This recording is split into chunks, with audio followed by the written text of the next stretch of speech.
Adani's, Tata's and Ambani's, apart from the abundance of wealth that they have another thing in common. Millions and billions of debt. Adani Group's net debt ballooned to $26 billion, which is around 2 lakh crore rupees in FY24. Reliance Industries had a net debt of 1.16 lakh crore rupees in FY24. Now, debt is considered to be a bad word by many. I borrow money, I pay more interest on top of that money till I completely pay back my loan. Sounds bad, right? But these companies keep debt even though their net worth is more than enough to pay back their debt. So why are these companies taking so much debt, and how do they turn this liability into an asset? Let's find out.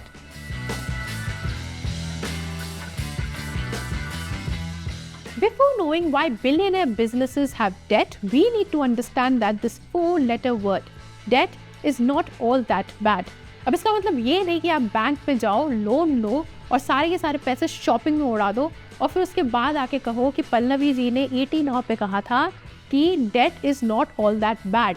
ऐसे नहीं करना है. There is a way and I'm going to explain it to you. There are 2 types of debt, good debt and bad debt. Bad debt is bad. For example, you take a loan that you can possibly never pay back.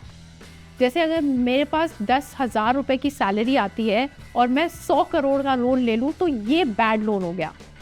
Good debt is when you invest that money into something that will give you enough returns that you can repay your debt and also generate money for you. For example, you take a home loan. Now you buy a home using that loan and then you put it on rent. Now with that rental income, you are paying back interest and eventually over the years you have paid back your loan too. Now the real estate market is booming, so you want to sell your house. You sell it and get profit.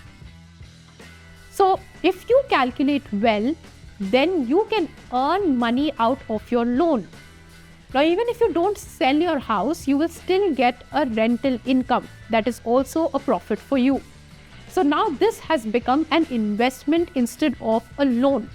But there are some loans that you need to repay as soon as possible, like your credit card bills, your student loans or your personal car loans. Now these are the loans that you need to repay back as soon as possible. Some people say that don't take a loan, don't have credit cards. Well, if you are a shopaholic, definitely cut down on your credit card. But if you can repay them back, then you can do it. But remember that debt is a liability. Say you have a job and your salary is credited. Now what you do with that salary is that you pay taxes, you pay for your expenses, and there's no money left to invest. So this is like money coming in and going out. Now say that you got your salary and you bought a house out of that salary, or you took a loan to buy the house. You pay the property tax, you pay maintenance, you pay mortgage, and you're staying in that house. So at that moment, this house is not generating any money for you. It is lying in the asset side of your balance sheet doing nothing. Money is only going out. So it can be considered as a liability. But this liability can be turned into asset and become a good debt if you put that house on rent and pay back your interest using that rental income and also keep money for yourself, which means that money is coming into your pocket too. For example, I take a loan and I buy 12 cows. Now what I do with those cows is that I generate milk and then I sell dairy products. I'm paying back my interest using that money that I'm getting, and also some money is going inside my pocket too.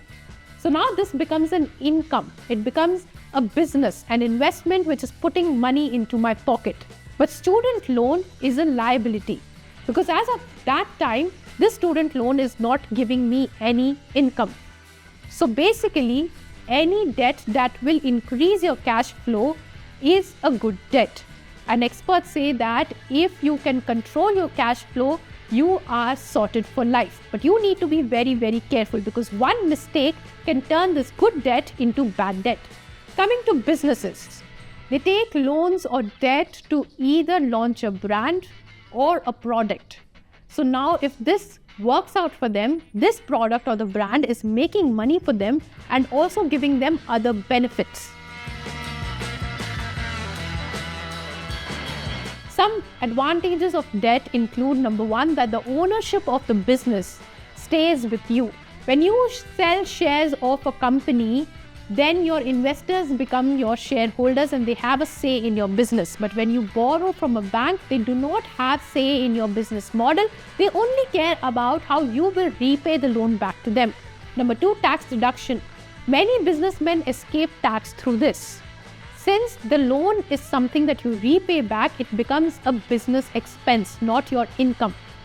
So it is tax deductible and your tax obligation is reduced. Number three is that it improves your credit score. Now Adani and Ambani can pay back their EMIs on time. So it improves their credit score too, and that enables them to access funds in the future very easily.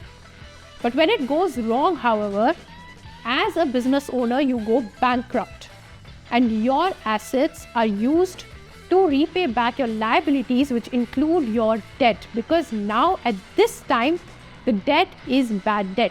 So it is not all good.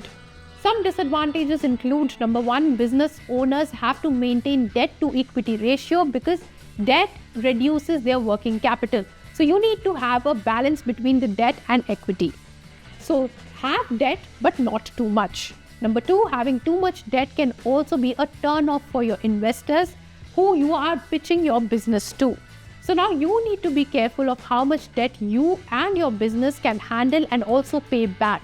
For individuals, as per the 28-36 rule, not more than 28% of your gross income or your take-home salary should be on home-related expenses, including your property tax, mortgage, etc. And no more than 36% of your take-home salary should be on housing expenses plus other debt. For businesses, debt to equity differs depending on the industry, but it should not be above the level of 2.0 as per experts. Hope you understood the difference between bad debt and good debt, and also know how to turn your liabilities into assets. For more such news and explainers, keep watching ET Now. If you like this video, then like, share and subscribe to ET Now.